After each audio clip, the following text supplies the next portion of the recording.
Hi praise lord. దేవుని పరిశుద్ధ నామానికి స్తోత్రం కలుగును గాక.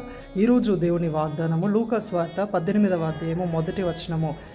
విసుగక నిత్యము ప్రార్థన చేయుచుండవలెను. ఆమెన్. హల్లెలూయా. ప్రియమైన సహోదరి సహోదరుడా, దేవుని వాక్యం సెలవిస్తుంది ఏంటంటే, మన శ్రమలను బట్టి, మనకు కలిగిన బాధను బట్టి, పోరాటాలను బట్టి మనం విసుగు చెందే వారంగా కాకుండా, కలవరపడే వారంగా, బాధపడే వారంగా కాకుండా ప్రతి విషయంలో కూడా మనము విసుగక ప్రార్థించాలంట, ఎడతెగక ప్రార్థించాలంట, పట్టుదల కలిగి ప్రార్థించాలంట. అప్పుడు దేవుని సమస్త జ్ఞానమునకు మించిన దేవుని యొక్క సమాధానము, ఆయన జ్ఞానము మనకు కలుగుతుందంట. మన హృదయము చుట్టూ ఆయన సన్నిధి సమాధానము కావలిగా ఉంటుందంట. మనము పాపములో పడిపోకుండా, మన శ్రమలను బట్టి మనం నలిగిపోకుండా, మన ఇబ్బందులను బట్టి మనం వేసారిపోకుండా దైవికమైన జ్ఞానము, దైవికమైన సన్నిధి మన చుట్టూ కాపుదలగా ఉండి మనల్ని కాపాడుతుందంట, మనల్ని విడిపిస్తుందంట, రక్షిస్తుందంట. కాబట్టి మనం ప్రార్థిస్తున్నప్పుడు విశ్వాసంతో ప్రార్థించాలి.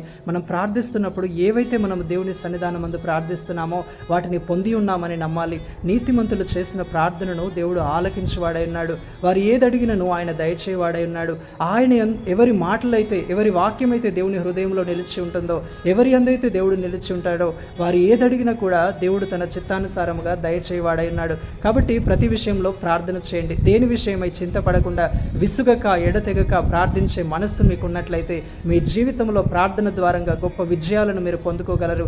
ఎవరైతే మోకరించి ప్రార్థిస్తారో ఆ గృహంలో దైవికమైన సమాధానం ఉంటుంది, దైవికమైన ఆశీర్వాదం ఉంటుంది, దైవికమైన ఉజ్జీవం ఉంటుంది. వారు సంతోషంగా ఉంటారు, సమాధానంగా ఉంటారు. దైవికమైన సన్నిధి కాపుదల వారి చుట్టూ ఉంటుంది. ప్రభువటి కృప మనందరికీ దయచేయునుగాక.